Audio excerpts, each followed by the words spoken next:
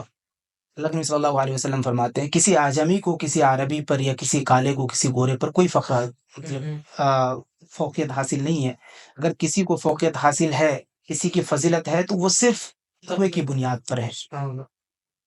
अच्छा, ये चीज़ें हुज़ूर सल्लल्लाहु अलैहि वसल्लम आप देखेंगे जो फजलरमान भाई जो हदीस बता रहे हैं कि आप ये हदीस हजरतुल विदा के मौके पे है, उनकी जड़ें इतनी मजबूत थी कि आखिर आखिर तक भी ये चीज़ें एग्जिस्ट करती थी। हम ये समझ सकते हैं कि इसकी कोई हैसियत नहीं इस्लाम में, इस लिहाज से कि कोई एक दूसरे पर फख्र करे। जैसे यहाँ पर हमने इस कॉन्टेक्स्ट में हमने देखा कि लोग जो है अरब्स अपने आप पर फख्र कर रहे थे कि हम बेहतर हैं, उस तरह से टर्क्स अपने आप पर फख्र कर रहे थे कि हम बेहतर हैं, और वही चीज़ है जो तफरका डालती है और इवेंचुअली जो है इस उम्मत को तोड़ देती है। इसमें अल्लामा इकबाल रहमतुल्लाह अलैह का एक शेर बहुत फेमस शेर है, इन ताज़ा खुदाओं में बड़ा सबसे वतन है, जो इसका पैरहन है वो मजहब का कफन है।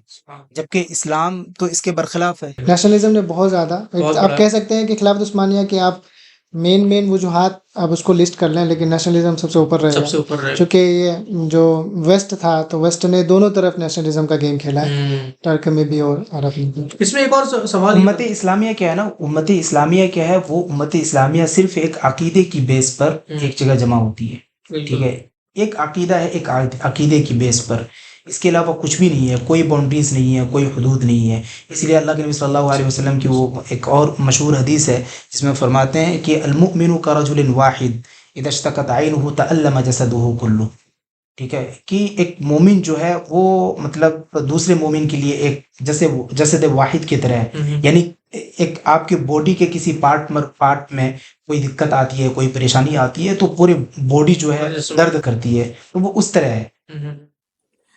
तो ये चीज़ तो काफ़ी वाज़े कर दी आपने।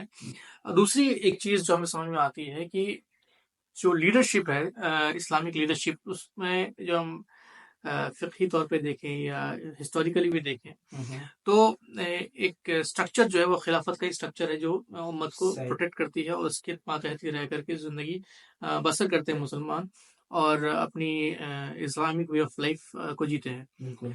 तो क्योंकि आज वो हम नहीं देख रहे हैं और हमने ये भी देखा जो इवेंट्स गुजरे उसकी वजह से ही जो इस खिलाफत गिरी और उसके वजह से जो स्टेट ऑफ इसराइल कायम हुआ और उसके बाद जो आज तक परेशानी है, और सिर्फ इसराइल में नहीं या फिलिस्तीन में नहीं बल्कि तमाम उम्मत में ही ये एक एक ऐसे दौर से गुजर रहे हैं हम जहाँ का एक डाउनफॉल कह सकते हैं मुसलमानों का है, तो उसकी इम्पोर्टेंस क्या है? खिलाफत का रोल हमेशा से है। इसके अलावा आजकल का जो सबसे फेमस वो कोट होता है कि मजहब को सियासत से दूर रखा जाए। दरअसल ये मजहब को सियासत से दूर रखने की बात जो थी वो असल में यूरोप का एक मतलब स्लोगन है, ठीक है, यूरोप का स्लोगन है जिसको लोगों ने अपना लिया है।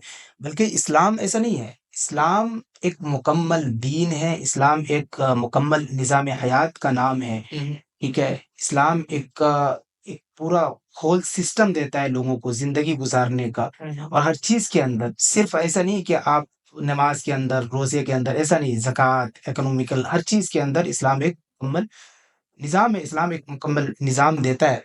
इसलिए अल्लाह तबारक व तआला कुरान करीम के अंदर इरशाद फरमाते हैं कि वनज़्ज़लना अलैकल किताब तिबयानन लिकुल्लि शै व हुदन व रहमा व बुश्रा लिल मुस्लिमीन। इस जुमले के अंदर जो तिबयान है, तिबयान ये बताता है कि इस्लाम ऐसा नहीं है कि सिर्फ़ पर्टिकुलर किसी एक चीज़ के लिए है, ठीक है?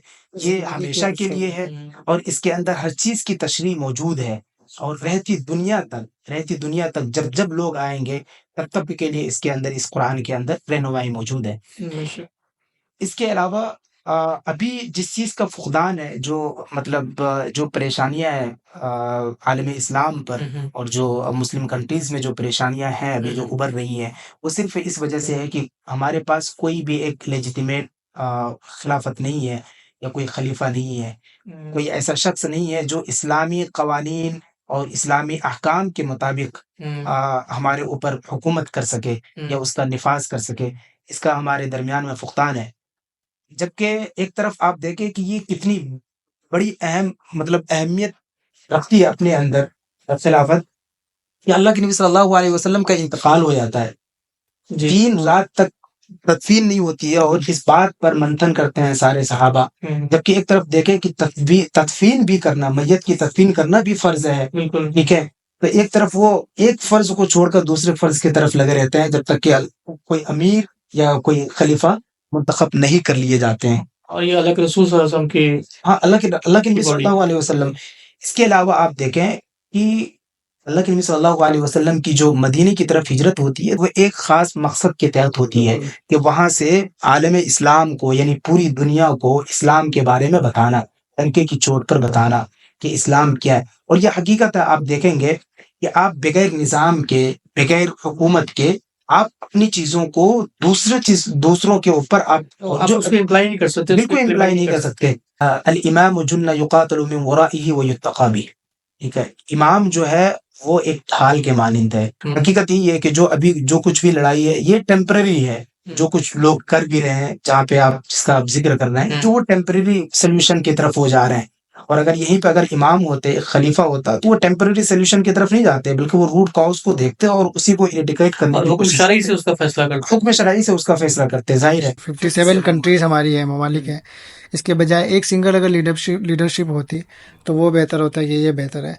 खैर ये बेहतर है या नहीं है तो वो तो भी एक्सपोज हो चुके हैं सबके सब, कितना बेहतर ये है, ठीक है। क्योंकि जब वही है ना, नेशनलिज्म, जब आप नेशनलिज्म की बुनियाद पे जब आप फैसले करते हैं तो सबसे पहले आप अपनी कौम को देखते हैं, अपनी एक ख़ास टेरिटरी में रह के आप अपने मफाद को एक सर्व करने की कोशिश करते हैं। अब जब सिंगल लीडरशिप होगी ना तो उसके जो सारे फैसले होंगे, वो उसकी जो बुनियाद होगी वो इस्लाम होगा। अभी जो ममालिक हैं वो उसकी जो बुनियाद है वो नेशनलिज्म है। इसी वजह से वो चाह के भी कहीं वो इंटरफेरेंस नहीं कर सकती। वजह उसकी ये है कि वो अपने, सबसे पहले उनके जहन में आएगा कि नहीं, अगर मैंने ऐसा कुछ किया तो वो मेरी कौम के ऊपर या मेरी पावर पे, मेरी लीडरशिप पे बात ना आ जाएगी। लेकिन उस वक्त अगर सिंगल लीडरशिप होगी तो वो सिर्फ वो अपनी कौम एक ख़ास टेरिटरी के उसमें हदूद में रहकर वो नहीं सोचता है, नहीं सोचेगा एक खलीफा। वो आइडियोलॉजिकल भी होगी तो अपने आइडियोलॉजी के बेसिस पे अपने रूल्स निकालेंगे। बिल्कुल, आइडियोलॉजी जब इस्लाम होती है तो इस्लाम के जो अहकाम है वो तमाम मुसलमानों पे नाफिज होते हैं। बिल्कुल, और वो उसके बेसिस पे ही फैसला करे कि इक़दाम उठाने हैं, एक्सटर्नली हो चाहे इंटरनली। अगर फिलिस्तीनी के उस कॉन्टेक्स्ट में अगर आप देखेंगे ना, तो अभी अगर जितनी ममालिक हैं, आप देखें, बजाय इसके कि फिलिस्तीन को सपोर्ट करते वो इजराइल को सपोर्ट कर रहे हैं, अपना मफाद है उनका इसके पीछे। लेकिन अगर यहीं अगर सिंगल लीडरशिप होती तो वो उनके लिए, मसलन अगर सिंगल लीडरशिप टर्की में बैठी हुई है या वो सिंगल लीडरशिप कहीं बैठी हुई है, दूसरी जगह पे बैठी हुई है, तो ऐसा नहीं है कि वो अगर लीडरशिप होती तो फिलिस्तीन का मसला उसका खुद का मसला बन जाता। तो जज़ाकल्लाह खैर इस बहुत ही इम्पोर्टेंट सेशन के लिए कि हमने देखा कि किस तरह से जो प्रॉब्लम्स हैं उसके रूट कॉजेज़ क्या थे। एक जैसे आपने बताया कि नेशनलिज्म भी बहुत इम्पोर्टेंट फैक्टर रहा, इंटरनल करप्शन एक बहुत इम्पोर्टेंट फैक्टर रहा, और जो इन्फीरियॉरिटी कॉम्प्लेक्स जो रहा मुसलमानों के अंदर एनलाइटनमेंट की वजह से यूरोप में, वो एक बहुत बड़ा इंपॉर्टेंट फैक्टर रहा। इसके अलावा जो एक्सटर्नल फैक्टर्स थे, वो जो यूरोपियन पावर्स थे, वो बहुत बड़ा इंपॉर्टेंट फैक्टर रहा, जिसकी वजह से जो लीडरशिप है मुसलमानों की वो ख़त्म हुई। और उस लीडरशिप के ख़त्म होने के साथ साथ ही उस जो प्रॉब्लम है फ़िलिस्तीन के अंदर वो दरपेश हुआ। तो एक जो जो लुबाब ये बन के आता है कि जब तक वो लीडरशिप हमारे पास नहीं रहेगी, तब तक जो है मुसलमानों के जो मसाइल हैं, चाहे वो फ़िलिस्तीन में हो, चाहे वो चाइना में हो, चाहे वो रोहिंग्याज़ के हो, चाहे वो किसी भी खित्ते में हो, सूडान में हो, वो ख़त्म नहीं हो सकती। इसके अलावा जो और भी प्रॉब्लम्स हैं, ना सिर्फ मुसलमान बल्कि एक पूरी दुनिया के जो मसाइल हैं, जो इस आज के जो करंट सिस्टम ने जो पैदा किया हुआ है, जो कैपिटलिस्ट सेक्युलर डेमोक्रेसी सिस्टम है उसने जो पैदा किया है, वो ख़त्म नहीं हो सकती। इसके बारे में और आगे के एपिसोड में हम डिस्कस करेंगे। आज के लिए हम इसको यहीं प्रोग्राम को एंड करते हैं। आप सबका बहुत-बहुत शुक्रिया। प्लीज़ इस वीडियो को लाइक करें, शेयर करें, सब्सक्राइब करें और अपने व्यूज़ को अपने कमेंट सेक्शन में बताएँ। अस्सलामु अलैकुम व रहमतुल्लाहि व बरकातुहू।